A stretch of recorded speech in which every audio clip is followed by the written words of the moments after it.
Hi hello ನಮಸ್ಕಾರ. ನಾನು ನಿಮ್ಮ ರಾಯರ್ ಭಕ್ತ ಶಿವಕುಮಾರ. RBS 666 ಚಾನಲ್ಗೆ ಸ್ವಾಗತ ಸುಸ್ವಾಗತ.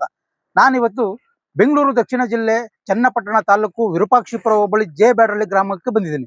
ಈ ಗ್ರಾಮದಲ್ಲಿ ಏನಪ್ಪ ವಿಶೇಷತೆ ಅನ್ನೋದನ್ನ ರೇಣುಕಾ ಆರಾಧ್ಯರು ಯಾವ್ಯಾವ ರೀತಿ ಇಲ್ಲಿ ಪರಿಹಾರಗಳನ್ನ ತಿಳಿಸ್ಕೊಡ್ತಾರೆ ಅನ್ನೋದನ್ನ ತಿಳ್ಕೊಳ್ಳೋಣ. ಬನ್ನಿ ಈಗ ರೇಣುಕಾ ಆರಾಧ್ಯರನ್ನ ಮಾತಾಡ್ಸೋಣ. ಗುರುಗಳೇ ನಮಸ್ಕಾರ. ನಮಸ್ಕಾರ. ನಿಮ್ಮ ಹೆಸರು? ರೇಣುಕಾ ಆರಾಧ್ಯ ಅಂತೇಳಿ. ನೀವು ಎಷ್ಟು ವರ್ಷದಿಂದ ಈ ಪೂಜೆ ವ್ರತಗಳನ್ನ ಮಾಡ್ಕೊಳ್ತಾ ಇರುವಂತದ್ದು? ಸುಮಾರು 10-12 ವರ್ಷಗಳಿಂದ ಕೂಡ ನಾವು ಈ ವ್ರತ ಅನ್ನುವಂಥದ್ನ ಪೂಜೆ ಅನ್ನುವಂಥದ್ನ ಮಾಡ್ಕೊಂಡ್ ಬರ್ತಿದೀವಿ. ಎಷ್ಟೋ ಜನಗಳಿಗೆ ಈಗ ಮಾಟ ಮಂತ್ರ ಅನ್ನೋದು ಜಾಸ್ತಿ ಆಗಿದೆ. ಅಣ್ಣ ಕಂಡ್ರೆ ತಮ್ಮನ್ಗೆ ಆಯ್ತಲ್ಲ, ತಮ್ಮನ್ ಕಂಡ್ರೆ ಅಣ್ಣಂಗ್ ಆಗ್ತಲ್ಲ, ಬಂಧು ಕಂಡ್ರೆ ಈ ಬಾಳ್ಗಗಳಿಗೆ ಆಗ್ತಲ್ಲ. ಈ ತರ ಆಗೋಗಿದ್ದಲ್ಲ. ಈ ಮಾಟ ಮಂತ್ರದಿಂದ ಮುಕ್ತಿ ಮಾಡ್ಕೋಬೇಕು ಅಂದ್ರೆ ಯಾವ ರೀತಿ ಇಲ್ಲಿ ಬಂದು ಯಾವ ರೀತಿ ಪರಿಹಾರ ಮಾಡ್ಕೋಬಹುದು?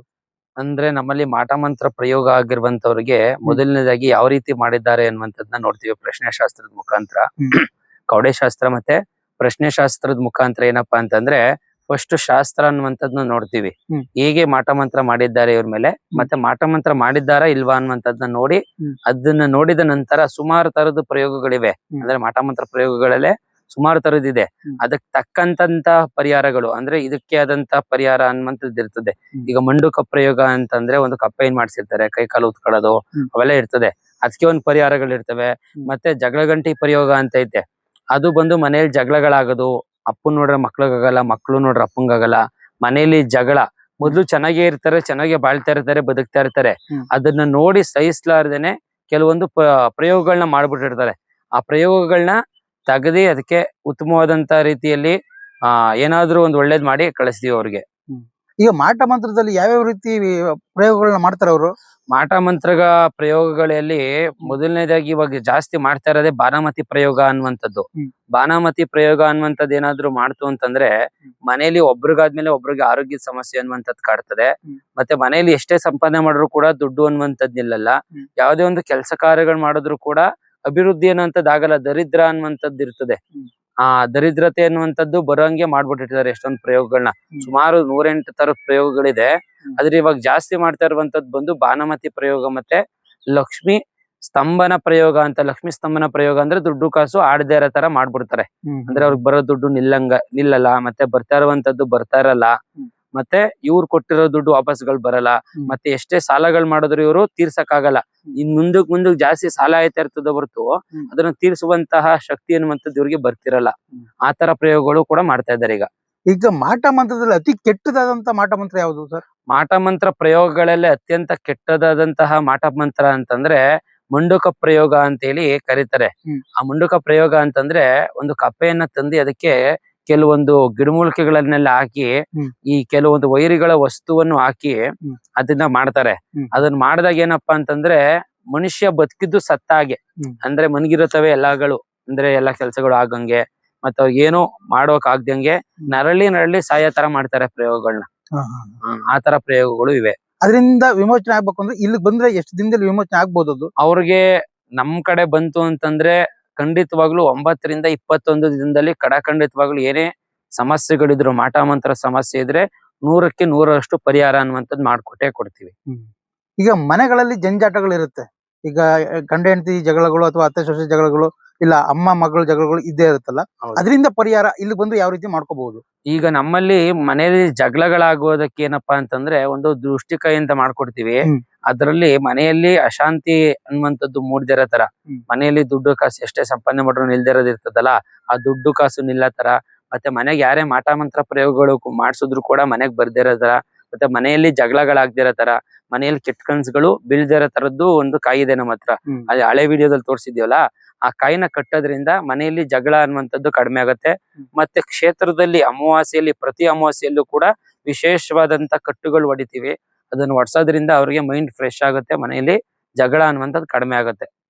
ಈ ಕ್ಷೇತ್ರದಲ್ಲಿ ಪೂಜೆ ಪುನಸ್ಕಾರಗಳು, ಹೋಮ ಹವನಗಳು ನಡೆಯುವಂತದ್ದು ಯಾವ್ಯಾವ ದಿನದಲ್ಲಿ? ಪ್ರತಿ ಅಮಾವಾಸ್ಯೆ ಹುಣ್ಣಿಮೆಯಲ್ಲಿ ಭಾನುವಾರದ ದಿನ ಪೂಜೆ ಅನ್ನುವಂಥದ್ದು ಇರ್ತದೆ. ಅವಾಗ ಎಲ್ಲಾ ಭಕ್ತಾದಿಗಳಿಗೂ ಕೂಡ ದೇವರ ದರ್ಶನ ಹಾಗೂ ನಮ್ಮ ದರ್ಶನ ಇರ್ತದೆ. ಈಗ ಮೇನ್ ಮನೆಯಲ್ಲಿ ಹಣಕಾಸಿನ ತೊಂದರೆಗಳು ಎಲ್ಲ ಪ್ರತಿಯೊಬ್ಬರಿಗೂ ಇರೋದು ಮೇನ್ ಪ್ರಾಬ್ಲಮ್ ಹಣಕಾಸಿನ ತೊಂದರೆ. ಹೌದು. ಇಲ್ಲಿಗೆ ಬಂದು ನಾವು ಪರಿಹಾರ ಮಾಡ್ಕೋಬೇಕು, ನಾನು ಹಣಕಾಸಿನ ವಿಚಾರಗಳಲ್ಲಿ ಬೇಗ ಮುಂದುವರಿಬೇಕು ಅನ್ನೋದಾದ್ರೆ ಏನ್ ಮಾಡ್ಕೋಬಹುದು? ಮೊದಲನೇದಾಗಿ ದಟ್ಟ ದರಿದ್ರ ಅನ್ನುವಂಥದ್ದು ಕಾಡ್ತಾ ಇರ್ತದೆ ಒಬ್ರಿಗೆ. ಯಾರಿಗೆ ಅಂತ ಹಣಕಾಸುಗಳು ಇಲ್ದಿರೋಂಥವ್ರಿಗೆ ಆ ತರದ್ ಇರ್ತದೆ ಏನಾದ್ರು ಒಂದು. ಅದನ್ನ ಫಸ್ಟ್ ವಿಮೋಚನೆ ಮಾಡ್ತೀವಿ, ಅವ್ರನ್ನ ಶುದ್ಧಿ ಮಾಡ್ತೀವಿ. ದರಿದ್ರರಾಗಿರುವಂತವ್ರು ಅತ್ಯಂತ ಅಶುದ್ಧ ಆಗಿರುವಂತವ್ರು ಉತ್ತಮವಾಗಿ ಮಾಡ್ಕೊಡ್ತೀವಿ ಮೊದಲನೇದಾಗಿ. ಅದಾದ್ಮೇಲೆ ಏನಪ್ಪಾ ಅಂದ್ರೆ ದುಡ್ಡು ಕಾಸಿಗೆ ಯಾಕೆ ಪ್ರಾಬ್ಲಮ್ ಆಗ್ತದೆ ಅಂತಂದ್ರೆ ಮಂಗಳವಾರ ಶುಕ್ರವಾರ ಅನ್ನೋದ್ ನೋಡೋದಿಲ್ಲ, ಅಮಾವಾಸ್ಯೆ ಹುಣ್ಣಿಮೆ ಅನ್ನೋದ್ ನೋಡೋದಿಲ್ಲ, ಮತ್ತೆ ಬೆಳಗ್ಗೆ ಸಂಜೆ ಅನ್ನೋದ್ ನೋಡಿದ್ರೆ ದುಡ್ಡುಗಳನ್ನ ಕೊಟ್ಬಿಟ್ಟಿರ್ತೀರಿ. ಆ ದುಡ್ಡು ಕಾಸು ಕೊಟ್ಟಂತ ಸಂದರ್ಭದಲ್ಲಿ ನಿಮ್ ಲಕ್ಷ್ಮಿ ಅನ್ನಂತದ್ದು ಅವ್ರಿಗೆ ಹೊಂಟೋಗಿರ್ತದೆ. ಮತ್ತೆ ಇನ್ನೊಂದೇನಂದ್ರೆ ಮನೇಲಿ ಕಳ್ತನಗಳಾಗಿರ್ತಾವಲ್ಲ, ಆ ಸಮಯದಲ್ಲೂ ಕೂಡ ಕೆಲವೊಂದ್ ಬಾರಿ ಲಕ್ಷ್ಮಿ ಅನ್ನುವಂತಂದ್ ಹೋಗಿ ದರಿದ್ರ ಲಕ್ಷ್ಮಿ ಅನ್ನುವಂಥದ್ದು ಬಂದ್ಬಿಟ್ಟಿರ್ತದೆ. ಅದಕ್ಕೆ ನಾವು ಲಕ್ಷ್ಮಿ ಆಕರ್ಷಣಾ ಯಂತ್ರ ಮತ್ತೆ ಸ್ವರ್ಣಾಕರ್ಷಣ ಭೈರವ ಕಳಶ ಅನ್ನುವಂಥದ್ನ ಕೊಡ್ತೀವಿ. ಮತ್ತೆ ದುಡ್ಡು ಕಾಸು ನಿಲ್ಲಂತದ್ಗೆ ವಿಶೇಷವಾದಂತಹ ಒಂದು ಕಳಶ ಅನ್ನುವಂಥದ್ದು ಕೊಡ್ತೀವಿ. ಅದನ್ನ ಕೊಟ್ರೆ ನಿಮ್ಮ ಮನೆಯಲ್ಲಿ ಯಾವುದೇ ಕಾರಣಕ್ಕೂ ಕೂಡ ಯಾವತ್ತು ಹಣಕ್ಕೆ ಕೊರತೆ ಆಗಲ್ಲ. ಯಾವಾಗ್ಲೂ ಧನಧಾನ್ಯಗಳು ಸದಾ ಕಾಲ ಸಮೃದ್ಧಿ ಆಗ್ತದೆ ನಿಮ್ಮ ಮನೆಗಳಲ್ಲಿ. ಈಗ ಕೆಲವರು ವಾಹನಗಳನ್ನ ತಗೋಬೇಕು ಅನ್ಕೊಂಡಿರ್ತಾರೆ, ಏನು ಅವ್ರ ತರ ಅಮೌಂಟ್ ಇರುತ್ತೆ, ಅದು ತಗೊಳಕ್ ಆಗಲ್ಲ. ಹೌದು, ಅಂತವ್ರು ಇಲ್ಲಿ ಬಂದು ಯಾವ ತರ ಪರಿಹಾರ ಮಾಡ್ಕೋಬಹುದು? ವಾಹನಗಳಾಗಿರ್ಬೋದು, ಮನೆಗಳಾಗಿರ್ಬೋದು, ಮತ್ತೆ ಸೈಟ್ ಗಳಾಗಿರ್ಬೋದು, ಜಮೀನ್ಗಳಾಗಿರ್ಬೋದು ತಗೋಬೇಕು ಅಂತ ಅನ್ಸುತ್ತೆ. ಮತ್ತೆ ದುಡ್ಡು ಕೂಡ ಇರುತ್ತೆ, ಆದ್ರೆ ಅವ್ರಿಗೆ ಅನುಗ್ರಹ ಅನ್ನುವಂಥದ್ದು ಆಗ್ತಿರಲ್ಲ, ದೇವರ ಅನುಗ್ರಹ ಅನ್ನುವಂಥದ್ದು ಆಗ್ತಿರಲ್ಲ. ಅಂತವ್ರಿಗೆ ಏನಪ್ಪಾ ಅಂತಂದ್ರೆ ವಿಶೇಷವಾಗಿ 9 ವಾರಗಳು, ಪ್ರತಿ 9 ವಾರಗಳು ಭಾನುವಾರದೊತ್ತು ಬಂದು ಕ್ಷೇತ್ರದಲ್ಲಿ ತಡೆ ಹೊಡ್ಸಿದ್ರೆ ಅವ್ರಿಗೆ ಆದಷ್ಟು ಬೇಗ ಎಲ್ಲಾ ತರದ್ದು ಸೌಭಾಗ್ಯ ಸಿದ್ಧಿ ಆಯ್ತದೆ. ವಾಹನಗಳಾಗುವಂತದ್ದು, ಮತ್ತೆ ಭೂಮಿ ಪ್ರಾಪ್ತಿ ಆಗುವಂತದ್ದು, ಮನೆ ಸೈಟ್ಗಳು ಎಲ್ಲಾ ಕೂಡ ಅವ್ರಿಗೆ ಸದಾ ಕಾಲ ಸಿದ್ಧಿ ಆಯ್ತದೆ. ಈಗ ನೀವು ಈ ಕಾಯಿ ಇದೆಯಲ್ಲ, ಈ ಕಾಯಿ ಏನೇನಕ್ಕೆ ಪ್ರಯೋಗಗಳಾಗತ್ತೆ ಮನೆಗೆ ತಗೊಂಡ್ ಕಟ್ಟಿದ್ರೆ ಅಂತ? ಮನೆಗಳಿಗೆ ಇದನ್ನ ಹಾಕೊಳ್ಳೋದ್ರಿಂದ ಯಾವುದೇ ಒಂದು ಶತ್ರುಗಳು ಮಾಟ ಮಂತ್ರ ಮಾಡ್ಸಿದ್ರೆ ಮನೆಗ್ ಬರಲ್ಲ. ಮತ್ತೆ ಮನೆ ಒಳಗಡೆ ಯಾರಾದ್ರೂ ಶತ್ರುಗಳು ಮಾಟ ಮಂತ್ರ ಮಾಡ್ಸಿ ತಂದ್ ಮಡಗ್ಬಿಟ್ರೆ ಅಥವಾ ಊಟಕ್ಕೆ ಏನಾದ್ರು ಹಾಕೊಟ್ರೆ ಅದು ವರ್ಕ್ ಆಗಲ್ಲ. ಮತ್ತೆ ಜನದೃಷ್ಟಿ ಅನ್ನುವಂಥದ್ದು ಬೀಳ್ತಾ ಇರ್ತದ ಮನೆಗೆ, ಅದು ಕೂಡ ಬೀಳಲ್ಲ. ಅತ್ಯಂತ ವಿಶೇಷವಾದಂತ ಪ್ರಾಣ ಇರುವಂತ ಕಾಯಿ ಅದಾಗಿರ್ತದೆ. ಮತ್ತೆ ಆ ಕಾಯಿಗಳಿಗೆ ನೀವು ಪೂಜೆ ಮಾಡೋದ್ರಿಂದ ಕೆಲವೊಂದು ನೀತಿ ನಿಯಮಗಳಲ್ಲಿ ಹೇಳ್ಕೊಡ್ತೀವಿ ಪೂಜೆಗಳು ಹೇಗ್ ಮಾಡ್ಬೇಕು ಅಂತ. ಆ ಪೂಜೆಗಳು ಮಾಡೋದ್ರಿಂದ ನಿಮ್ ಕೋರಿಕೆಗಳು 100ಕ್ಕೆ 100ರಷ್ಟು ಈಡೇರುತ್ತೆ ಆ ಕಾಯಿ ಪೂಜೆ ಮಾಡಿದ್ರೆ. ಅದು ಇನ್ನು ತಗೋಬಹುದು ಯಾವಾಗ, ಯಾವ ವಾರ ಕಟ್ಟೋದು ಯಾವಾಗ? ಪ್ರತಿ ಅಮಾವಾಸ್ಯೆಯಲ್ಲೂ ಉಣ್ಮೆಯಲ್ಲೂ ಕೂಡ ಕಾಯಿಗಳು ಸಿಗ್ತದೆ. 3 ದಿನ ಮುಂಚಿತವಾಗಿ ಅದನ್ನ ಫೋನ್ ಮಾಡಿ ಅದನ್ನ ಹೇಳಿದ್ರೆ ನಾವು ರೆಡಿ ಮಾಡಿಟ್ಟಿರ್ತೀವಿ. ಅವ್ರ ಹೆಸರುಗಳಿಗೆ ಅವ್ರ ಮನೆ ದೇವರ ಅನುಗ್ರಹ ಸಿಗಂಗೆ ಅವ್ರ ಮನೆ ದೇವರ ಹೆಸರುಗಳೆಲ್ಲ ಹಾಕಿ ರೆಡಿ ಮಾಡಿಟ್ಟಿರ್ತೀವಿ. ಅದನ್ನ ಅವ್ರು ಕಟ್ಟೋದ್ರಿಂದ ತುಂಬಾ ವಿಶೇಷವಾದಂತ ಲಾಭ ಆಗ್ತದೆ ಅವ್ರಿಗೆ. ಅಂದ್ರೆ ಅದಕ್ಕೆ ಎಷ್ಟು ದಿನ ಪೂಜೆ ಮಾಡ್ಬೇಕು ಸರ್ ಅದು ಕಾಯಿನ? ಅದಕ್ಕೆ 9 ದಿನಗಳ ಕಾಲ ಅಂದ್ರೆ ನಾನ್ ವೆಜ್ ಮಾಂಸ ಮಡ್ಡಿ ಮಾಡ್ದಂಗೆ ಪೂಜೆ ಮಾಡ್ಬೇಕಾಗ್ತದೆ. 9 ದಿನ ಅದು ಪೂಜೆ ಆದ ನಂತರ ಮನೇಲಿ ನಾನ್ ವೆಜ್ ಬೇಕಾದ್ರೆ ಮಾಡಬಹುದು, ಆದ್ರೆ ಪೂಜೆ ಮಾಡ್ಬಿಟ್ಟು ನಾನ್ ವೆಜ್ ತಿನ್ಬೇಕು. 21 ದಿನಗಳ ಕಾಲ ಅದು ಪೂಜೆ ವ್ರತ ಅನ್ನೋಂಥದ್ದು ಇರ್ತದೆ. ಅದಾದ್ಮೇಲೂ ಕೂಡ 21 ದಿನ ಆದ್ಮೇಲೂ ಕೂಡ ವಾರಕ್ಕೊಂದ್ಸಲ 2 ಸಲ ಮನೇಲಿ ಪೂಜೆ ಮಾಡ್ತಿರಲ್ಲ, ವಾರ ಅನ್ನೋಂಥದ್ದು ಮನೇಲಿ ಮಾಡಿದಾಗ ಅದಕ್ಕೂ ಕೂಡ ಗಂಧದ ಕಡೆ ಹೊಗೆ ಅನ್ನುವಂಥದ್ದು ಕೊಟ್ರೆ ಅತ್ಯಂತ ಶುಭವಾಗಿ ಮತ್ತೆ ಶಕ್ತಿ ಅನ್ನುವಂಥದ್ದು ಜಾಸ್ತಿ ಆಯ್ತಾ ಇರ್ತದೆ ಕಾಯಿಗೆ. ನೀವು ಎಷ್ಟು ಗಂಧದ ಕಡೆ ಹೊಗೆ ಕೊಡ್ತೀರೋ ಅಷ್ಟು ಶಕ್ತಿ ಜಾಸ್ತಿ ಆಗುತ್ತೆ ಅದಕ್ಕೆ. ಅಂದ್ರೆ ಈಗ ಕಾಯಿನ ಪರ್ಮನೆಂಟ್ ಆಗಿ ಕಟ್ಕೋದ ಇಲ್ಲ ಏನೋ ಅದನ್ನ ಇಷ್ಟು ದಿನ ಅಂತ ಅದು ಬಂದು ಕಾಯಿಯಲ್ಲಿ ಎಳ್ನೀರ್ ಎಷ್ಟು ದಿನ ಇರ್ತದೋ ಅಷ್ಟ್ ದಿನದ ಗಂಟ ಅತ್ಯಂತ ಶಕ್ತಿಯುತವಾದದ್ದು ಇರ್ತದೆ ಅಲ್ಲಿ. ನೀವು ಪೂಜೆಗಳು ಕರೆಕ್ಟ್ ಆಗಿ ಮಾಡ್ಕೊಂಡು ಇಟ್ಕೊಂಡ್ರೆ 1 ವರ್ಷ ತನಕ ಚೆನ್ನಾಗಿರ್ತದೆ ಅದ್ರ ಶಕ್ತಿ. ಪೂಜೆಗಳು ಮಾಡ್ದೇನೆ ವಾರಕ್ಕೊಂದ್ಸಲ 2 ಸಲ ಪೂಜೆಗಳು ಏನಾದ್ರು ಮಾಡ್ಲಿಲ್ಲ ಅಂದ್ರೆ 6-7 ತಿಂಗಳಿಗೆ ಅದ್ರ ಶಕ್ತಿ ಅನ್ನುವಂಥದ್ದು ಹೀನತೆ ಆಗ್ತದೆ. ಈಗ ಅದನ್ನ ನೀವು ಮಾಡಿಸ್ಕೋಬೇಕು ಅಂದ್ರೆ ಮುಂದಾಗಿ ನಿಮ್ಗೆ ಫೋನ್ ಮಾಡಿ ಹೇಳ್ಬೇಕು, ಮುಂಚಿತವಾಗಿ ಫೋನ್ ಮಾಡಿ ಹೇಳ್ಬೇಕು. ಅದನ್ನ ಮಾಡುವಂತ ವಿಧಾನಗಳೇ ತುಂಬಾ ಕಠಿಣವಾಗಿರ್ತದೆ. ಅಂದ್ರೆ ಮರದಿನ ಕೆಳಗ್ ಬೀಳ್ದಿದಂಗ್ ಕಾಯಿ ತರಿಸ್ಬೇಕು. ಅದಕ್ಕೆ ಧಾನ್ಯಾದಿವಾಸಗಳು, ಧನಾದಿವಾಸಗಳು, ಮತ್ತೆ ಪುಷ್ಪಾದಿವಾಸಗಳನ್ನ ಅಂತಂದ್ರೆ ಈ ದೇವ್ರನ್ನ ವಿಗ್ರಹ ಪ್ರತಿಷ್ಠಾಪನೆ ಮಾಡ್ಬೇಕಾದ್ರೆ ನಾವೇನೇನು ಪ್ರೊಸೀಜರ್ ಮಾಡ್ತೀವೋ ಅದೇ ರೀತಿ ಇದಕ್ಕೂ ಕೂಡ ನಾವು ಮಾಡ್ಬೇಕು. ಅಂದ್ರೆ ಶಕ್ತಿ ಬರ್ಬೇಕು ಅಂದ್ರೆ ಅದನ್ನ ಶುದ್ಧಿ ಮಾಡಿ ಅದಕ್ಕೆ ಪ್ರಾಣ ಪ್ರತಿಷ್ಠಾಪನೆ ಮಾಡಿ, ಮತ್ತೆ ಚಕ್ರಗಳನ್ನ ಬರ್ತವೆ. ಅದಕ್ಕೆಂತ ವಿಶೇಷವಾದ ಚಕ್ರಗಳು, ಕೈಲೇ ಬಡ್ದಿರುವಂತ ಚಕ್ರ, ಯಾವುದೇ ರೀತಿ ಅಂಗಡಿಯಲ್ಲಿ ಸಿಗುವಂತದ್ನ ಮಳೆ ಹೊಡೆದಿ ಕೊಡುವಂತದ್ದಿಲ್ಲ ನಮ್ಮಲ್ಲಿ. ಏನೇ ಇದ್ರು ಕೈಯಲ್ಲೇ ಬರ್ದಿ ಪುರಾತನವಾದಂತ ಚಕ್ರಗಳನ್ನ ಬರ್ದಿ ಅದಕ್ಕೆ ಗಿಡಮೂಲಿಕೆಗಳನ್ನೆಲ್ಲ ಹಾಕಿ ಅದಕ್ಕೆ ಶಕ್ತಿ ಅನ್ನುವಂತ ತುಂಬಿ ನಿಮ್ಗೆ ಕೊಡ್ತೀವಿ ಅದನ್ನ. ಅಂದ್ರೆ ಇದನ್ನೆಲ್ಲ ಕಲ್ತಿದ್ದು ನೀವು ಯಾವಾಗ, ಎಲ್ಲಿ? ಸುಮಾರು 12 ವರ್ಷಗಳಿಂದನೂ ಕೂಡ ನಾವು ಮಾಡ್ಕೊ ಬಂದಿದೀವಿ. ನಮ್ ತಾತ ಅವರು ಮಾಡ್ತಾ ಇದ್ರು, ನಮ್ ತಂದೆಯವರ ಅಪ್ಪನು ಮಾಡ್ತಾ ಇದ್ರು, ನಮ್ಮ ತಂದೆಯವರ ಮಾವನು ಕೂಡ ಮಾಡ್ತಾ ಇದ್ರು. ವಂಶ ಪರಂಪರೆಯಿಂದ ಮಾಡ್ಕೊಂಡ್ಬಿಟ್ಟಿದ್ದು. ವಂಶ ಪಾರಂಪರಿಕವಾಗಿ ನಮ್ಮ ವೃತ್ತಿನೇ ಈ ವೃತ್ತಿ. ಅಂದ್ರೆ ಈಗ ಇದ್ರ ಲೊಕೇಶನ್ ಅನ್ಸುತ್ತೆ ನೀವೇ ಹೇಳ್ಬಿಡಿ. ನಮ್ದು ಬಂದು ಜೇಬ್ಯಾಡಹಳ್ಳಿ ಗ್ರಾಮ ಅಂತೇಳಿ, ಜೇಬ್ಯಾಡರಹಳ್ಳಿ ಗ್ರಾಮ, ಚನ್ನಪಟ್ಟಣ ತಾಲೂಕು, ಬೆಂಗಳೂರು ದಕ್ಷಿಣ ಜಿಲ್ಲೆಯಲ್ಲಿ ಇರ್ತದೆ. ಸ್ಕ್ರೀನ್ ಮೇಲೆ ಕಾಣ್ತಿರುವಂತ ನಂಬರ್ಗೆ ಕರೆ ಮಾಡಿ ನೀವು ಅಡ್ರೆಸ್ ನ ಬೇಕಾದ್ರೆ ಮತ್ತೊಮ್ಮೆ ಕನ್ಫರ್ಮ್ ಮಾಡ್ಕೋಬಹುದು. ಮತ್ತೆ ಲೊಕೇಶನ್ ಬರ್ತದೆ. ಸ್ಕ್ರೀನ್ ಮೇಲೆ ಕಾಣಿಸ್ತಾ ಇರುವಂತ ನಂಬರ್ಗೆ ಆಯಂತ್ ಮೆಸೇಜ್ ಮಾಡಿದ್ರೆ ನಮ್ ದೇವಾಲಯದ ಡೈರೆಕ್ಟ್ ಆದಂತ ಲೊಕೇಶನ್ ನಿಮ್ಗೆ ಬರ್ತದೆ. ಅಂದ್ರೆ ಈಗ ಭಾನುವಾರ ಬಂದ್ರೆ ಕಾಯಿ ಏನ್ ತಗೋಂಗಿಲ್ಲ, ಬರೀ ಪೂಜೆ ಹೋಮಗಳು ಇರುತ್ತೆ, ಪೂಜೆ ಇರುತ್ತೆ, ದೇವ್ರದ್ದು ಪ್ರಶ್ನಾಶಾಸ್ತ್ರ ಇರ್ತದೆ, ತಡೆಗಳು ನೋಡಿತೀವಿ ಭಾನುವಾರದತ್ತು. ಶಾಸ್ತ್ರ ಹೇಳುವಂತದ್ದು ಇರ್ತದೆ, ಕವಡೆ ಶಾಸ್ತ್ರ, ಸಂಖ್ಯಾ ಶಾಸ್ತ್ರ, ತಾಂಬೂಲ ಶಾಸ್ತ್ರ, ಮತ್ತೆ ತಾಳೆಗರಿ ಪ್ರಶ್ನೆ ಎಲ್ಲ ಇರ್ತದೆ.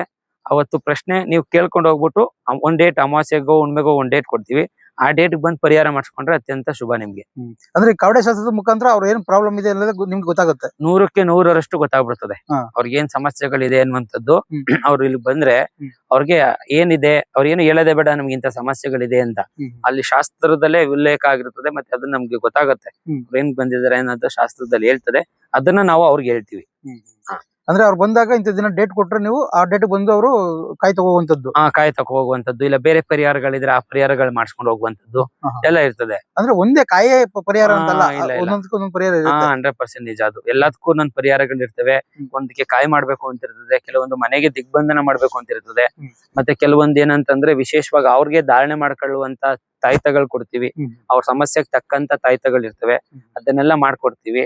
ಮತ್ತೆ ದುಡ್ಡು ಕಾಸು ನಿಲ್ದಿರೋದಕ್ಕೆ ಬೀರುಲ್ ಮಡಗುವಂತ ಸ್ವರ್ಣಾಕರ್ಷಣ ಭೈರವ ಕಳಶ ಅಂತ ಒಂದಿದೆ ನಮ್ಮಲ್ಲಿ. ಅದು ವಿಶೇಷವಾದಂತ ಶಕ್ತಿ ಇರುವಂತದ್ದು. ಮತ್ತೆ ಅದರಿಂದ ತುಂಬಾ ಜನ ಉಪಯೋಗ ಪಡ್ಕೊಂಡು ಚೆನ್ನಾಗಿ ಬಾಳಿ ಬದುಕ್ತಾ ಇದ್ದಾರೆ. ಆ ಕಳಶ ಅನ್ನುವಂಥದ್ದು ಕೊಡ್ತೀವಿ. ದುಡ್ಡು ಕಾಸಕ್ ಸಮಸ್ಯೆ ಅನ್ನುವಂಥದ್ದು ಇದ್ರೆ ಪ್ರತಿಯೊಂದಕ್ಕೂ ಕೂಡ ಪರಿಹಾರ ಇದೆ ನಮ್ಮಲ್ಲಿ.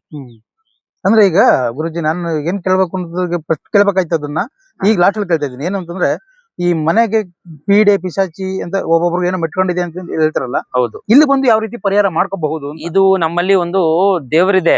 ಆ ದೇವ್ರದ್ದು ಕಾಲ್ ಹಿಡ್ಕೊಂಡ್ರೆ ಯಾವ್ದೇ ಪೀಡೆ ಆಗಿರ್ಬೋದು, ಪಿಸಾಚಿ ಆಗಿರ್ಬೋದು, ಆವೇಶ ಆಗ್ಬಿಡ್ತದೆ. ಮತ್ತೆ ನಾವು ಕೂಡ ಆವೇಶ ಮಾಡ್ಬಿಡ್ತೀವಿ ಅದನ್ನ. ಅಂದ್ರೆ ದೇವ್ರು ದೇವರಾದ್ರೂ ಇರ್ಲಿ, ಮೈ ಮೇಲೆ ದೇವನಾದ್ರೂ ಇರ್ಲಿ, ಅದು ಬರೋ ತರ ಮಾಡ್ತೀವಿ. ಅದು ಬಂದ ನಂತರ ಅದಕ್ಕೆ ಏನ್ ಬೇಕು, ಅದ್ ಯಾಕೆ ಬಂದಿದೆ, ಯಾತಕ್ಕೋಸ್ಕರ ಬಂದಿದೆ, ಅದಕ್ಕೆ ಏನ್ ಬೇಕು ಅನ್ನೋಂಥದ್ ನೋಡಿ ಅದಕ್ಕೇನಾದ್ರು ಬೇಕು, ತಿನ್ನೋದು ಉಣ್ಣೋದು ಕೇಳಿದ್ರೆ, ಅಥವಾ ಮೋಕ್ಷಗಳು ಬೇಕು ಅಂದ್ರೆ ಅದಕ್ಕೆ ಏನ್ ಬೇಕೋ ಅದನ್ನ ಮಾಡಿ, ಅದನ್ನ ಮತ್ತೆ ಇವ್ರ ಮೈ ಮೇಲೆ ಬರ್ದೇ ಇರೋ ತರ ಅವ್ರಿಗೆ ಒಂದು ದಿಗ್ಬಂಧನ ತಾಯ್ತಾ ಅನ್ನುವಂಥದ್ದು ಹಾಕ್ತಿವಿ. ಭೂತ ಉಚ್ಚಾಟನ ಯಂತ್ರ ಅನ್ನುವಂಥದ್ದು ಕತ್ಕಾಕ್ತಿವಿ. ಮತ್ತೆ ಅವ್ರ ದೇಹದಲ್ಲಿರುವಂತ ಸಂಪೂರ್ಣವಾದಂತ ನೆಗೆಟಿವ್ ಎನರ್ಜಿನ 100ಕ್ಕೆ 100ರಷ್ಟು ಇಳಿಸ್ತೀವಿ. ಅದನ್ನ ಯಾವಾಗ ಬೇಕಾದ್ರೂ ಮಾಡೋದಾ, ಇಲ್ಲ ವಾರದ ದಿನ ಕರ್ಕೊ ಬರ್ಬೇಕಂತ? ಭಾನುವಾರದತ್ತು ಕರ್ಕೊ ಬರ್ಬೋದು. ಏನಾದ್ರೂ ಜಾಸ್ತಿ ಎಮರ್ಜೆನ್ಸಿ, ಜಾಸ್ತಿ ಸೀರಿಯಸ್ ಆಗ್ಬಿಟ್ಟೈತೆ ಅಂತಂದ್ರೆ ಜಾಸ್ತಿ ಸೀರಿಯಸ್ ಆಗ್ಬಿಟ್ಟೈತೆ ಅಂದ್ರೆ ಕಾಲ್ ಮಾಡ್ಕೊಂಡು ನೀವು ಯಾವತ್ತು ಬೇಕಾದ್ರೂ ಬರ್ಬೋದು, ನಾವು ಯಾವಾಗ ಬೇಕಾದ್ರೂ ಸಿಗ್ತೀವಿ. ಅಂತ ಜಾಸ್ತಿ ಸೀರಿಯಸ್ ಆಗೋದು ಅಂತಂದ್ರೆ ಅಂತವ್ರಿಗೆ ಎನಿ ಟೈಮ್ ಆಗಿ ಫೋನ್ ಮಾಡ್ಕೊಂಡು ಕೂಡ ಬರ್ಬೋದು. ಹೌದು. ಈಗ ಮೊನ್ನೆ ಯಾವ್ದೋ ಒಂದು ಹುಡುಗಿಗೆ ಯಾವ್ದೋ ನೆಗೆಟಿವ್ ಎನರ್ಜಿ ಇತ್ತು. ಅದನ್ನು ಕೂಡ ಅವರು ಫುಲ್ ಸೀರಿಯಸ್ ಆಗ್ಬಿಟ್ಟಿದ್ರು, ಎಲ್ಲಾ ಕಡೆ ಹೋಗಿದ್ರು, ಏನು ಆಗಿರ್ಲಿಲ್ಲ. ನಮ್ಮಲ್ಲಿ ಬರೀ 2 ದಿನಕ್ಕೆ ಅವರು ಸೀರಿಯಸ್ ಆಗಿದ್ದಂತವ್ರು ತುಂಬಾ ಚೆನ್ನಾಗಿ ಆಗಿ ಈಗ ಆಲ್ರೆಡಿ ಹುಣ್ಮೆಗೆ ಬಂದು ಪೂಜೆ ಮಾಡಿಸ್ಕೊಂಡು ಹೋದ್ರು, ದೇವ್ರಿಗೆ ಒಳ್ಳೇದಾಯ್ತು ಅಂತ ಹೇಳಿ. ಆ ತರ ಇರ್ತದೆ. ಸೀರಿಯಸ್ ಆದವ್ರಿಗೆ ನೀವು ಯಾವ 24 ಗಂಟೆ ರಾತ್ರಿ ಹೊತ್ತು ಫೋನ್ ಮಾಡಿದ್ರು ಕೂಡ ಅಂತವ್ರಿಗೆ ನಾವು ಚಿಕಿತ್ಸೆ ಕೊಡ್ತೀವಿ, ಸೀರಿಯಸ್ ಇರೋರಿಗೆ. ಈಗ ಲಕ್ಕು ಹೊಡ್ಬಿಟ್ಟು ಕೆಲವ್ರಿಗೆ ಕಾಲ್ ಸ್ವಾಧೀನ ಇರಲ್ತು. ಹೌದು. ಲಕ್ಕು ಹೊಡೆದಿರ್ತೋ ಅಥವಾ ಇನ್ನೊಂದು ಅವ್ರಿಗೆ ಗೊತ್ತಿರಲ್ಲ, ಅದು ನಾವು ಅವ್ರ ತಿಳ್ಕೊಂಡಿರ್ತಾರೆ. ಈಗ ಅವರು ಕಾಲ ಸ್ವಾಧೀನ ಇಲ್ದಿದ್ದವರು ಇಲ್ಲಿ ಬಂದು ಪರಿಹಾರ ಮಾಡ್ಕೋದು ಏನು, ಅದ್ರ ಬಗ್ಗೆ ಒಂದ್ಸಲ ತಿಳ್ಸ್ಕೊಬೋದು. ಅದು ದೇಹದಿಂದ ಹುಟ್ಟಿರುವಂತಹ ಸಮಸ್ಯೆ ಆದ್ರೆ, ಅಂದ್ರೆ ಲೊಕ್ಕನೆ ಹೊಡೆದಿದ್ರೆ, ನರಗಳಲ್ಲಿ ಏನಾದ್ರು ಸಮಸ್ಯೆ ಇದ್ರೆ ನಮ್ಮಲ್ಲಿ ಯಾವ್ದು ಪರಿಹಾರಗಳಿರಲ್ಲ. ಯಾರಾದ್ರೂ ಮಾಟ ಮಂತ್ರ ಪ್ರಯೋಗಗಳು ಮಾಡಿದ್ರೆ ಅಂತಂದ್ರೆ ಗೊಂಬೆಗಳ ಪ್ರಯೋಗಗಳು ಬರ್ತದೆ. ಗೊಂಬೆಗಳ ಕಾಲ್ ಮುರಿದ್ರೆ ಇವ್ರಿಗೂ ಕಾಲ್ ಮುರಿದಂಗ ಆಗತ್ತೆ, ಕೈ ನುಳ್ಸೋದ್ರೆ ಇವ್ರಿಗೂ ಕೈ ನುಳ್ಸಿದಂಗ ಆಗತ್ತೆ. ಏನಾದ್ರೂ ಒಂದು ಅಂಗಹೀನತೆ ಆಗಿ ಮಲ್ಗಿರತವೆ ಮಲ್ಗೋಂಗ್ ಮಾಡ್ಬಿಡ್ತಾರೆ. ಅದು ನಮಗ್ ಗೊತ್ತಾಗುತ್ತೆ ನಮ್ಮ ಹತ್ರ ಬಂದಾಗ, ಇದು ನಮ್ಮಲ್ಲಿರೋ ಸಮಸ್ಯೆನ ಅಥವಾ ವೈದ್ಯರ ಹತ್ರ ಹೋಗ್ಬೇಕಾ ಅನ್ನೋದು. ನಾವ್ ಏನಿದ್ರು ಓಪನ್ ಆಗಿ ಹೇಳ್ಬಿಡ್ತೀವಿ. ಅದು ವೈದ್ಯರ ಹತ್ರಕ್ಕೆ ಹೋಗ್ಬೇಕು ಅಂದ್ರೆ ದಯವಿಟ್ಟು ಅವ್ರನ್ನ ಅಲ್ಲಿಗೆ ಕರ್ಕೊಂಡು ಹೋಗಿ ಅಂತ ಹೇಳ್ತೀವಿ. ನಮ್ಮ ಹತ್ರ ಇರೋ ಸಮಸ್ಯೆ ಅಂತ ಅನ್ನೋದಾದ್ರೆ ನಮ್ಗೆ ಗೊತ್ತಾಗುತ್ತೆ ಶಾಸ್ತ್ರದಲ್ಲಿ. ಅದಕ್ಕೆ ನಾವು 100ಕ್ಕೆ 100% ಅವ್ರನ್ನ ಸರಿ ಹೋಗೋವರೆಗೂ ಬಿಡಲ್ಲ, ಪರಿಹಾರ ಮಾಡೇ ಮಾಡ್ತೀವಿ. ಅಂದ್ರೆ ಇಲ್ಲಿ ಬಂದ್ರೆ ಖಂಡಿತವಾಗಿ ಪರಿಹಾರ ಆಗೇ ಆಗುತ್ತೆ. ನಿಮ್ಗೆ ಅವ್ರ ಕಾವಡೆ ಬಿಟ್ಟ ತಕ್ಷಣ ಅಥವಾ ಅವ್ರ ಮಗ ನೋಡಿದ ತಕ್ಷಣ ಗೊತ್ತಾಗ್ಬಿಡುತ್ತೆ ಅವ್ರಿಗೆ ಏನಕ್ಕೆ ಸಮಸ್ಯೆ ಹೆಂಗ್ ಕಾಣ್ತಿದೆ. ಕೆಲವೊಂದು ನಾಡಿ ವೈದ್ಯ ಅಂತ ನಾವು ಮಾಡ್ತೀವಿ. ನಾಡಿ ಅಂತಂದ್ರೆ ಅವ್ರ ಕೈಗಳನ್ನ ಹಿಡಿದು ಪಲ್ಸ್ಗಳನ್ನ ನೋಡಿ ಅವ್ರಿಗೆ ಏನ್ ಸಮಸ್ಯೆ ಇದೆ ಅನ್ನೋಂಥದ್ದು ನೋಡ್ತೀವಿ. ಅದು ಆರೋಗ್ಯದಲ್ಲಿ, ವಿಶೇಷವಾಗಿ ಆರೋಗ್ಯದಲ್ಲಿ ಸಮಸ್ಯೆ ಇರುವಂತವ್ರಿಗೆ ನಾಡಿ ಜ್ಯೋತಿಷ ಅನ್ನಂಥದ್ದೇ ನಾನು ಜಾಸ್ತಿ ಯೂಸ್ ಮಾಡೋದು. ಆ ನಾಡಿ ಹಿಡಿತಾ ಇದ್ದಂಗೆ ಗೊತ್ತಾಗ್ಬಿಡುತ್ತೆ ಅವ್ರಿಗೆ ದೇಹದಲ್ಲಿ ಹುಟ್ಟಿರೋದ ಅಥವಾ ಇವ್ರಿಗೆ ಏನಾದ್ರು ಮಾಡಿಸಿ ಶತ್ರುಗಳಿಂದ ಈ ತರ ಆಗ್ತಿದ್ಯಾ ಅನ್ನೋದು ಗೊತ್ತಾಗುತ್ತೆ. ಅದಕ್ಕೆ ನಾವು ಪರಿಹಾರ ಮಾಡ್ಕೊಡ್ತೀವಿ. ಅಂದ್ರೆ ಅವ್ರ ಪರಿಹಾರ ಎಷ್ಟು ದಿನದಲ್ಲಿ ಆಗ್ಬೋದು ಅಂತವ್ರಿಗೆ ಅಂತ? ಅಂದ್ರೆ ಮಾಡ್ಸಿರೋದ್ರು ಏನಾದ್ರು ನಮ್ಮ ಹತ್ರನೇ ಅದು ಪರಿಹಾರ ಆಗುತ್ತೆ ಅಂತ ಏನಾದ್ರು ಆದ್ರೆ, ಯಾರೋ ಮಾಡ್ಸಿರೋರೇ ಅಂತ ಏನಾದ್ರು ಗೊತ್ತಾಯ್ತು ಅಂತಂದ್ರೆ ಅದಕ್ಕೆ ಎಷ್ಟು ದಿನ ಅಂದ್ರೆ ಒಂದೊಂದು ರೀತಿ ಪ್ರಯೋಗಗಳು ಇರಲ್ವಲ್ಲ, ಬೇರೆ ಬೇರೆ ಹತ್ರ ಇರುತ್ತೆ. ಒಂದೊಂದು ದಿನಕ್ಕೆ 9 ದಿನದಲ್ಲೇ ಪರಿಹಾರ ಆಗ್ಬಿಡುತ್ತೆ, ಕೆಲವೊಂದಿಗೆ 21 ದಿನದಲ್ಲೇ ಪರಿಹಾರ ಆಗುತ್ತೆ, ಕೆಲವೊಂದು 48, ಲಾಸ್ಟ್ 48 ದಿನ ಅಷ್ಟೇನೆ. ಅದ್ರ ಮೇಲೆ ಯಾವ್ದೇ ಕಾರಣಕ್ಕೂ ಆಗಲ್ಲ. ಅಂದ್ರೆ ಏನಾದ್ರು ಮಾಟ ಮಂತ್ರನೇ ಆಗಿದ್ರೆ ಪರಿಹಾರ 100ಕ್ಕೆ 100 ಸಿಗುತ್ತೆ. ಅಂದ್ರೆ ಅವ್ರ ಮುಖ ನೋಡಿದಾಗಲೇ ಗೊತ್ತಾಗುತ್ತೆ ಇದು ಮಾಟ ಮಂತ್ರನ ಅಥವಾ ರಿಯಲಿ ಮುಖ ನೋಡಿದಾಗ ಕೆಲವೊಂದು ನಾಡಿ ಹೇಳದ್ನಲ್ಲ, ನಾಡಿ ದೋಷ, ನಾಡಿ ಹಿಡಿದಾಗ್ಲೂ ಕೂಡ ಗೊತ್ತಾಗ್ಬಿಡುತ್ತೆ ಅವ್ರಿಗೆ ಏನಾಗೈತೆ ಅಂತ. ಈಗ ನೀವು ಕಾಂಟ್ಯಾಕ್ಟ್ ಮಾಡಿದಾಗ ನೀವೆಲ್ಲ ಹೊರಗಡೆ ಈಗ ಗೃಹ ಪ್ರವೇಶಕ್ಕೋ ಅಥವಾ ಇನ್ನೊಂದು ದೇವಸ್ಥಾನ ಪೂಜೆಗೋ ಎಲ್ಲ ಹೊಂಟೋಗ್ಬಿಟ್ಟಿರ್ತೀರಿ. ಈಗ ಅವ್ರಿಗೆ ಗೊತ್ತಿದೆ ಬಂದ್ಬಿಟ್ಟಿರ್ತಾರೆ ಈಗ ಇಲ್ಲಿಗೆ. ಹೌದು. ಅಂತ ಟೈಮ್ಗಳಲ್ಲಿ ಏನ್ ಮಾಡೋದು, ಪರಿಸ್ಥಿತಿ ಹೆಂಗೆ? ಏನು ಇರಲ್ಲ, ಎಲ್ಲೇ ಹೋದ್ರು ಕೂಡ ಒಂದು 1 ಅವರ್ 2 ಅವರ್ ಬರ್ತೀವಿ, ಮನೆಗೆ ಬಂದೇ ಬರ್ತೀವಲ್ವಾ, ಅವಾಗ ಅವ್ರನ್ನ ಅಟೆಂಡ್ ಮಾಡ್ತೀವಿ ನಾವು. ಅಲ್ಲ ನೀವೇನೋ ಹೊರಗಡೆ ಹೋದ್ರೆ ತಂದರು ಕೂಡ ಏನಾರು ಮಾಡ್ತಾರ ಹೆಂಗೆ? ಕೆಲವೊಂದು ಸಣ್ಣ ಪುಟ್ಟ ಇತ್ತು ಅಂದ್ರೆ ಅವರು ಕೂಡ ಮಾಡ್ತಾರೆ. ಇಲ್ಲ ಅಂತಂದ್ರೆ ನಾವ್ ಎಲ್ಲೇ ಹೋಗಿದ್ರು ಕೂಡ ಬಂದ್ಬಿಡ್ತೀವಿ. ಮತ್ತೆ ಪರಿಹಾರ ಅವ್ರಿಗೂ ಬರೋಕ್ ಮುಂಚೆ ಕಾಲ್ ಮಾಡಿ ಎಲ್ಲರೂ ಆಲ್ಮೋಸ್ಟ್ ಎಲ್ಲ ಬರೋದ್ ಹೆಂಗೆ ಅಂತಂದ್ರೆ ನಮ್ನ ಕಾಲ್ ಮಾಡಿ ಬರ್ತಾರೆ. ಬೈ ಮಿಸ್ ಆಗಿ ಹಂಗೆ ಬಂದ್ರು ಕೂಡ ಅವ್ರನ್ನ ನಾವು ಏನು ಇದ್ ಮಾಡಲ್ಲ, ಅವ್ರನ್ನ ನಾವು ಬರೋವರೆಗೂ ಅಲ್ಲೇ ಕುರ್ಸಿದ್ದು ದೇವಸ್ಥಾನದೊಳಗಡೆ ಅವ್ರಿಗೆ ಪರಿಹಾರ ಮಾಡೇ ಕಳಿಸಿರ್ತೀವಿ. ಇಲ್ಲ ಜಾಸ್ತಿ ದಿನ ಏನಾದ್ರು ಇತ್ತು ಅಂತಂದ್ರೆ 1 ದಿನ 2 ದಿನ ಆಗುತ್ತೆ ನಾವು ಬರೋದು ಅನ್ನೋದಾದ್ರೆ ಅವ್ರಿಗೆ ಇನ್ನೊಂದ್ ದಿನ ಬನ್ನಿ, ನಾವ್ ಇಂಥ ದಿನ ಇರ್ತೀವಿ, ಇಂಥ ದಿನ ಬನ್ನಿ ಅಂತ ಹೇಳಿ ನಮ್ ತಂದೆಯವ್ರ ಕೈಲಿ ಆಗುವಂತ ಪರಿಹಾರಗಳನ್ನ ಅವ್ರಿಗೆ ಮಾಡಿಸಿ ಕಳಿಸಿರ್ತೀವಿ. ನಾವು ಬಂದ್ಮೇಲೆ ಅದನ್ನ ನೋಡಿ ಬೇಕಾದ್ರೆ ಏನ್ ಬೇಕಿದೋ ಅದ್ ಮಾಡಿಸ್ತೀವಿ. ಈಗ ನನ್ಗೇನ್ ಡೌಟ್ ಅಂತಂದ್ರೆ, ಈಗ ನೀವು ದೊಡ್ಡ ದೊಡ್ಡ ಇದು ಕಡೆ ಎಲ್ಲ ಹೊಂಟೋಗ್ತಾ ಇರ್ತೀರಿ, ಕರ್ಕೊಂಡು ಹೋಗ್ತಾ ಇರ್ತಾರೆ ನಿಮ್ನ. ಹೌದು, ಸಾನ ಸೀರಿಯಸ್ ಆಗೋಗಿರುತ್ತೆ. ಹೌದು, ಅವ್ರು ಇಲ್ಲಿಗೆ ಬಂದ್ಬಿಟ್ಟಿರ್ತಾರೆ ಗೊತ್ತಿಲ್ದಾನೆ, ಇಲ್ಲ ಫೋನ್ ಮಾಡಕ್ ಆಗಿರಲ್ಲ. ಹೌದು. ಅಂತ ಟೈಮ್ಗಳಲ್ಲಿ ಏನ್ ಮಾಡೋದು, ಅವ್ರ ಪರಿಸ್ಥಿತಿ ಹೆಂಗೆ? ಅಂತವ್ರಿಗೆ ನಾವು ನಮ್ ತಂದೆಯವ್ರಿಗೆ ಹೇಳ್ಕೊಟ್ಟಿರ್ತೀವಿ. ಈಗ ಆಲ್ರೆಡಿ ಎಷ್ಟೊಂದು ಅವ್ರು ಆಲ್ರೆಡಿ ಮಾಡ್ತಾ ಇದಾರೆ ಪಾಪ, ಅವ್ರಿಂದಾನೆ ನಾವು ಸ್ವಲ್ಪ ಕಲ್ತ್ಕೊಂಡಿರೋದು. ಅವರು ಮಾಡ್ತಾ ಇರುವಂತದ್ನು ಅವ್ರು ಮಾಡಿ ಕಳಿಸ್ತಾರೆ. ಅಂತವ್ರಿಗೆ ಏನು ಪ್ರಾಣಕ್ಕೆ ಅಪಾಯ ಆಗದೆ ಇರೋ ತರ ಮಾಡಂಗೆ ಮಾಡಿ ಕಳಿಸ್ತಾರ ಅವರು, ಅಂದ್ರೆ ಪರಿಹಾರ ಮಾಡಿ ಕಳಿಸ್ತಾರೆ. ಅವತ್ತಿನ ಸಿಚುವೇಶನ್ ತಕ್ಕಾಗೆ ನಡೆಯುತ್ತದೆ ಅದು ಏನಾಯ್ತದೆ ಅಂತ. ನಾವು ಕೆಲವೊಂದು ಹೋದಾಗ ಸುಮ್ನೆ ಏನು ಹೋಗಿರಲ್ಲ, ಇಲ್ಲೇ ಏನೋ ಚಕ್ರಗಳು ಬಿಟ್ಬಿಟ್ಟು ಹೋಗಿರ್ತೀವಿ. ಮತ್ತೆ ದೇವ್ರದ್ದು ಕಪ್ಪುಗಳು ಇರ್ತದಲ್ಲ, ಅಂಜನ ಸಿದ್ಧಿ ಮಾಡಿರೋದು, ಗಿಡಮೂಲಿಕೆಗಳು ಏನ್ ಮಾಡಿರೋದು, ಅದ್ರದ್ದು ಕಪ್ಪುಗಳು ಆಗಿರ್ಬೋದು, ದೇವ್ರ ತಾಯ್ತ ಯಂತ್ರ ಅವೆಲ್ಲ ಇಲ್ಲೇ ಇರುತ್ತಲ್ಲ, ಅದರಿಂದ ಏನಾದ್ರು ಒಂದು ಪರಿಹಾರ ಮಾಡಿ ಕಳಿಸ್ತಾರ ಅವರು, ನಾನು ಇಲ್ದೇರಾಗ್ ಬಂದ್ರೆ. ಅಂದ್ರೆ ಈಗ ನೀವು ಯಾವ್ಯಾವ ದೇವಸ್ಥಾನಕ್ಕೆ ಹೋಗಿದ್ರಿ? ಇದೇ ಪೂಜೆ ಪುನಸ್ಕಾರಗಳಿಗಾಗಲಿ, ಹೋಮ ಹವನಗಳಿಗಾಗಿರ್ಲಿ, ಯಾವ್ಯಾವ ಊರ್ಗ್ ಹೋಗಿದ್ರೆ, ಯಾವ್ಯಾವ ಬೇರೆ ಕಡೆ ರಾಜ್ಯಕ್ಕೆ ಹೋಗಿದ್ದೀರಾ? ಇಲ್ಲ, ನಾವು ಸುಮಾರು ಊರುಗಳಿಗೆ ಹೋಗಿದೀವಿ. ತಮಿಳ್ನಾಡು, ಆಂಧ್ರ, ಮತ್ತೆ ಈ ಕಡೆ ತುಮಕೂರಿಂದ ಆಚೆ ಕಡೆ ತುಮಕೂರು, ಮತ್ತೆ ಚಿಂತಾಮಣಿ, ಮತ್ತೆ ತುರ್ವೇಕೆರೆ, ತಿಪ್ಟೂರು, ಸುಮಾರು ಊರುಗಳು. ಇಂಥ ಊರು ಅಂತ ಇಲ್ಲ, ಹಾಸನ, ಬೆಂಗಳೂರು ಸದಾಕಾಲ ಅಲ್ಲೇ ಇರ್ತೀವಿ ನಾವು. ಆಲ್ಮೋಸ್ಟ್ 1 ವಾರಕ್ಕೆ 1 ಸಲ 2 ಸಲ ಬೆಂಗಳೂರಲ್ಲೇ ಹೋಗ್ತಾ ಇರ್ತೀವಿ, ಬರ್ತಾ ಇರ್ತೀವಿ. ಅಲ್ಲೂ ಪರಿಹಾರಗಳು ಅನ್ನುವಂಥದ್ದು ಇರ್ತದೆ. ನಮ್ಗೆ ಭಕ್ತರು ಇದ್ದಾರೆ, ಹಾಗಾಗಿ ಎಲ್ಲಿ ಹೇಳ್ತಾರೆ ಆ ಜಾಗಕ್ಕೆಲ್ಲ ಹೋಯ್ತೀವಿ. ಮೈಸೂರು, ಇಂಥ ಊರು ಅಂತಾರ, ಸುಮಾರು ಸುತ್ತಮುತ್ತಲು ದೂರಿಂದನೂ ಬರ್ತಾರೆ, ಆಂಧ್ರದಿಂದನೂ ಬರ್ತಾರೆ ಎಷ್ಟೊಂದ್ ಜನ. ನೀವು ಒಂದ್ಸಲ ವಿಡಿಯೋ ಮಾಡಿದಾಗ ಸಿಕ್ಕಿದ್ರು ಅನ್ಸುತ್ತೆ ಆಂಧ್ರದ್ದು ಎಲ್ಲ ಒಂದ್ಸಲ. ಹೌದು, ಆಂಧ್ರದೆಲ್ಲ ಬಂದಿದ್ರು ಅಲ್ಲ ಒಂದ್ಸಲ ಪೂಜೆ ದೇವಸ್ಥಾನಕ್ಕೆ. ಈಗ ನಿಮ್ಗೆ ಆಗ್ಲೇ ಹೇಳದ್ನಲ್ಲ, ಅದೇ ಮತ್ತೆ ರಿಪೀಟ್ ಪ್ರಶ್ನೆ ಕೇಳ್ತಾ ಇದ್ದೀನಿ. ಸಾನ ಸೀರಿಯಸ್ ಆಗಿರುತ್ತೆ, ಇಲ್ಲಿ ಬರೋಕ್ ಆಗಲ್ಲ, ನಿಮ್ಗೆ ಏನಾರ ಫೋನ್ ಮಾಡಿದ್ರೆ ನೀವೇನ ಅಲ್ಲಿಗೆ ಹೋಗ್ಬಹುದಾ? ಖಂಡಿತವಾಗ್ಲೂ ಹೋಗ್ತೀವಿ ನಾವು. ಅವ್ರಿಗೆ ಬರಕ್ಕೆ ಪರಿಸ್ಥಿತಿ ಸರಿ ಇಲ್ಲ ಅಂತಂದ್ರೆ ನಡಿಯಕ್ ಆಗಲ್ಲ, ಏನಾದ್ರು ಒಂದ್ ಇರ್ತದಲ್ವಾ, ಅಂತವ್ರಿಗೆ ಆ ಮನೆಗಳಿಗೆ ಹೋಗಿ ನೋಡ್ಕೊ ಬಂದು ನಾವು ಪರಿಹಾರ ಮಾಡೇ ಮಾಡ್ತೀವಿ ಅದಕ್ಕೆ. ಅಲ್ಲ ಈಗ ಇವತ್ತು ಫೋನ್ ಮಾಡಿದ್ರೆ ವಾರದ ದಿನನೇ ಹೋಗ್ತಾರೆ, ಯಾವಾಗ ಫೋನ್ ಮಾಡಿದಾಗ ಹೋಗ್ಬೋದಾ? ಈಗ ಒಂದ್ ಎಕ್ಸಾಂಪಲ್, ಇವತ್ ನನ್ಗೆ ಫೋನ್ ಮಾಡಿದಾರೆ ಅನ್ಕಳಿ, ನನ್ಗೆ ಇವತ್ತು ಏನಾದ್ರು ಸಂಜೆ ಒಳಗಡೆ ಟೈಮಿಂಗ್ಸ್ ಇದ್ರೆ ನಾನು ಹೋಗ್ತೀನಿ ಅಲ್ಲಿಗೆ. ಇಲ್ಲ ಅಂದ್ರೆ ನಾಳೆಗೆ ಟೈಮ್ ಕೊಡ್ತೀನಿ, ಇಂಥ ಟೈಮ್ ಬರ್ತೀನಿ, ನೀವು ಮನೇಲೇ ಇರಿ, ಎಲ್ಲಿ ಹೋಗ್ಬೇಡಿ ಅಂತ ದಿನ ನಾವು ಆ ಟೈಮ್ ಬರ್ತೀವಿ. ಇಂಥ ಐಟಮ್ಗಳು ರೆಡಿ ಮಾಡ್ಕೊಂಡಿರಿ ಅಂದ್ರೆ ಅದಕ್ಕೆ ಪರಿಹಾರ ಮಾಡಕ್ ಐಟಮ್ಗಳು ಬೇಕಲ್ಲ, ತೆಂಗಿನಕಾಯಿ, ನಿಂಬೆಹಣ್ಣು ಆಗಿರ್ಬೋದು, ಬೇರೆದ್ ಏನೇನೋ ಇದ್ರು ಹೇಳ್ಬಿಟ್ಟಿರ್ತೀವಿ ನಾವು. ಬೇವಿನ ಸೊಪ್ಪು ಆ ತರದೆಲ್ಲ ಮುಂಚಿತವಾಗಿ ಹೇಳ್ಬಿಟ್ಟು ಹೋಗ್ತೀವಿ. ಇಂಥ ಟೈಮ್ ನಾಳೆ ಈ ಟೈಮ್ ಬರ್ತೀವಿ, ನೀವು ಮನೆ ತವೇ ಇರಿ, ನಾವು ಕೂಡ ಆ ಟೈಮ್ ಬಂದು ಅಲ್ಲಿಗೆ ಪರಿಹಾರ ಮಾಡ್ಕೊಳ್ತೀವಿ ಅಂದ್ಬಿಟ್ಟು ಬರ್ತೀವಿ. ಈಗ ನೀವು ಐಟಮ್ ಹೇಳಿರ್ತೀರಿ, ಈಗ ನೀವು ಅವ್ರಿಗೆ ತಗೊಬನ್ನಿ ಅದು ಇದು ಅಂತ ಹೇಳಿ, ಅಲ್ಲಿ ಏನೋ ಸಿಕ್ಲಿಲ್ಲ ಅಂತಂದ್ರೆ ಬೈ ಚಾನ್ಸ್ ನೀವು ತಗೋಗ್ಬಹುದಾ? ಅವ್ರು ನಮ್ಗೆ ಹೇಳ್ಬಿಡ್ತಾರಲ್ಲ ಫೋನ್ ಮಾಡಿದಾಗ, ಇಂಥದ್ದು ಗುರುಗಳೇ ಸಿಗಲ್ಲ ನಮ್ಮ ಹತ್ರ ಅಂತ ಹೇಳಿದಾಗ ನಾವೇ ಕೂಡ ನಮ್ಮ ಭಕ್ತರಿಂದ ಅದ್ ಕಲೆಕ್ಟ್ ಮಾಡ್ಕೊಂಡ್ರೆ, ನಮಗೂ ಗೊತ್ತಿರೋರು ಇರ್ತಾರಲ್ವಾ, ಅವರೇ ತಂದು ಕೊಡ್ತಾರೆ ನಮ್ಗೆ, ಅದನ್ನ ತಗೊಂಡೋಗಿ ಪರಿಹಾರ ಮಾಡಿ ಬರ್ತೀವಿ. ಈಗ ಎಷ್ಟು ಪರಿಹಾರ ಆಗಿದೆ ಬುದ್ಧಿ? ಸುಮಾರು ಲೆಕ್ಕವಿಲ್ಲದಷ್ಟು ಪರಿಹಾರಗಳಾಗಿದೆ. ಯಾಕೆಂತಂದ್ರೆ ಯಾಕೆಂದ್ರೆ ಜನಗಳು ಕೂಡ ಒಳ್ಳೇದಾಗಿದೆ. ಸುಮಾರು ಜನಗಳಿಗೆ ಕೈಕಾಲು ಬರ್ದಿರೋಂಥವ್ರು ಕೈಕಾಲು ಚೆನ್ನಾಗಿದ್ದಾರೆ. ಮತ್ತೆ ವಿಡಿಯೋಗಳಲ್ಲೂ ಮಾತಾಡ್ಸ್ಬೋದು ನಾವು ಅವ್ರನ್ನ. ಫುಲ್ ಸೀರಿಯಸ್ ಆಗಿರುವಂತವ್ರು ಕೂಡ ಚೆನ್ನಾಗಾಗಿ ಓಡಾಡ್ತಾ ಇದ್ದಾರೆ. ನನ್ಗೇನಪ್ಪಾ ಅಂತಂದ್ರೆ ಅವ್ರನ್ನ ನಮ್ಮ ಸ್ವಾರ್ಥಕ್ಕೋಸ್ಕರ ಯೂಸ್ ಮಾಡ್ಕೋಬಾರ್ದು ಅನ್ನೋದಕ್ಕೋಸ್ಕರ ನಾನು ಯಾರನ್ನೂ ಕೂಡ ಆಲ್ಮೋಸ್ಟ್ ಅಂದ್ರೆ ಆತರ ಜಾಸ್ತಿ ಪರಿಹಾರ ಆಗಿರುವಂತವ್ರನ್ನ ವಿಡಿಯೋ ಮುಂದೆ ತರ್ತಾ ಇಲ್ಲ. ನಿಮ್ಗೆ ಬಂದ್ರಾಗೆ ಓನ್ ಆಗಿ ಎಕ್ಸ್ಪೀರಿಯನ್ಸ್ ಆಗೋದೇ ಅತ್ಯಂತ ಮೂಲ್ಯ. ಅಂದ್ರೆ ನಿಮ್ಗೆ ಗೊತ್ತಾಗತ್ತೆ, ನಮ್ ಕ್ಷೇತ್ರಕ್ಕೆ ಬಂದ್ರೆ ಈಗ ನನ್ ನೋಡಿದ್ರು ಅಥವಾ ನಮ್ಮ ಶಾಸ್ತ್ರ ಕೇಳಿದಾಗ್ಲೇ ಗೊತ್ತಾಗತ್ತೆ ಇವ್ರು ಒಳ್ಳೆಯವರ ಕೆಟ್ಟವರ, ಇವರಲ್ಲಿ ವಿದ್ಯೆ ಇದೆಯಾ ಇಲ್ವಾ ಅನ್ನೋಂಥದ್ದು ನಮ್ ನೋಡಿದ್ರೆ ಅಥವಾ ನಮ್ಮಲ್ಲಿ ಒಂದ್ಸಲ ಶಾಸ್ತ್ರ ಕೇಳಿದ್ರೆ ನಿಮ್ಗೆ ಗೊತ್ತಾಗ್ಬಿಡುತ್ತೆ. ವಿಡಿಯೋ ನೋಡೋದು ಒಂಥರ ಇರುತ್ತೆ. ಅವರು ರೆಡ್ ಹ್ಯಾಂಡ್ ಆಗಿ ಇಲ್ಲಿ ಬಂದು ನಿಮ್ಮನ್ನ ನೋಡಿ ಅವರ ಪರಿಹಾರ ಮಾಡ್ಕೊಂಡಾಗ್ಲೇ ಗೊತ್ತಾಗುವಂತದ್ದು. ಇಲ್ಲ ಇದು ಈಗ ದುರುಪಯೋಗಗಳನ್ನ ಪಡಿಸ್ಕೊಳ್ಳೋದು ಜಾಸ್ತಿ ಆಗಿದ್ದದೆ. ವಿದ್ಯೆಗಳನ್ನ ಕಲ್ತಿರಲ್ಲ. ಏನಂದ್ರೆ ಯಾವ್ದೋ ಒಂದ್ ಸಣ್ಣ ಪುಟ್ಟ ಬುಕ್ಗಳು ಈಗ ಪ್ರಿಂಟ್ ಆಗಿರ್ತಾವಲ್ವಾ, ಅದ್ರಲ್ಲಿ ಅರ್ಧಂಬರ್ಧ ಪ್ರಿಂಟ್ ಆಗಿರುತ್ತೆ, ಇನ್ನೊಂದ್ ಅರ್ಧಂಬರ್ಧ ಪ್ರಿಂಟೇ ಆಗಿರಲ್ಲ. ಅರ್ಧಂಬರ್ಧ ವಿದ್ಯೆ ಅನ್ನುವಂಥದ್ನ ಕಲ್ತ್ಕೊಂಡು ಜನಗಳಲ್ಲಿ ಅತ್ಯಂತ ಸುಳ್ಗೆ ಅನ್ನುವಂಥದ್ನ ಮಾಡ್ತಾ ಇದಾರೆ. ಮತ್ತೆ ಭಯ ಅನ್ನುವಂಥದ್ದ ಬೆಳೆಸ್ತಾ ಇದಾರೆ. ನಿಮ್ಗೆ ಹಂಗಾಗ್ಬಿಡುತ್ತೆ, ನಿಮ್ಗೆ ಹಿಂಗಾಗ್ಬಿಡುತ್ತೆ ಅಂತ ಎದುರಿಸಿ ದುಡ್ಡನ್ನ ದರೋಡೆ ಅನ್ನುವಂಥದ್ನ ಮಾಡ್ತಾ ಇದಾರೆ. ಕೆಲವೊಂದು ಪುರೋಹಿತರು ಅಥವಾ ಜ್ಯೋತಿಷಿಯವರು ಕೆಲವೊಬ್ರುಗಳು ಮಾತ್ರ, ಕೆಲವರು ವಿದ್ಯೆ ಕಲ್ತಿರೋರು ಕೂಡ ಮಾಡ್ತಿದ್ದಾರೆ. ಅವ್ರ ಬಗ್ಗೆ ನಾವೇನು ಮಾತಾಡಕ್ ಆಗಲ್ಲ. ಅವರು ಕೂಡ ಚೆನ್ನಾಗೆ ಸಮಾಜ ಸೇವೆ ಅನ್ನುವಂಥದ್ದು ಮಾಡ್ತಾ ಇರ್ತಾರೆ. ಬಟ್ ಈ ಡೋಂಗಿಗಳಿಗೆ ಯಾವತ್ತೂ ಕೂಡ ಅವ್ರ ಮೊರೆ ಹೋಗ್ಲೇಬೇಡಿ.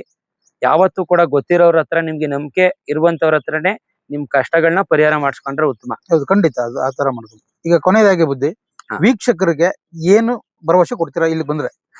ನಿಮ್ ಜೊತೆ ಸದಾಕಾಲ ನಾನು ಇರ್ತೀನಿ. ಹ್ಮ್. ನಿಮ್ ಕಷ್ಟನೇ ಸುಖನೋ ಆಗಿರ್ಬೋದು, ಯಾವ್ದೇ ಒಂದಾಗಿರ್ಬೋದು, ನೋವಾಗಿರ್ಬೋದು, ಅದಕ್ಕೆಲ್ಲ ನಮ್ಮಿಂದ ಪರಿಹಾರ ಅನ್ನುವಂಥದ್ದು ಸದಾಕಾಲ ಇರ್ತದೆ ನಿಮ್ಗೆ. ನಿಮ್ ಜೊತೆ ಸದಾಕಾಲ ನಾವು ನಿಮ್ ಜೊತೆ ಇರ್ತೀವಿ. ನಿಮ್ ಜೊತೆಲೆ ಏನಾದ್ರೂ ಸಣ್ಣ ಪುಟ್ಟ ಕಷ್ಟಗಳಿದ್ರೆ ಅದನ್ನ ನಾವು ಹೇಳ್ಕೊಡ್ತೀವಿ. ಅದಕ್ಕೆ ಸಣ್ಣ ಪುಟ್ಟ ಪರಿಹಾರಗಳನ್ನ ಕೊಟ್ಟು ಅದನ್ನ ವಿಮೋಚನೆಗಳನ್ನ ಮಾಡ್ಕೊಂಡು ನಿಮ್ನ ಕಷ್ಟದಲ್ಲಿರೋರ್ನ ಒಳ್ಳೆ ಮಾರ್ಗಕ್ಕೆ, ಒಳ್ಳೆ ಸ್ಥಾನಕ್ಕೆ ತರುವಂತದ್ದೇ ನಮ್ ಕೆಲಸ ಆಗಿರ್ತದೆ. ನೀವು ಒಳ್ಳೆ ಸ್ಥಾನಕ್ಕೆ ಬರೋವರೆಗೂ ನಿಮ್ ಕೈನ ನಾನಂತೂ ಬಿಡಲ್ಲ ಯಾವತ್ತೂ. ಖಂಡಿತ. ಧನ್ಯವಾದಗಳು. ಒಳ್ಳೆದಾಗಿ.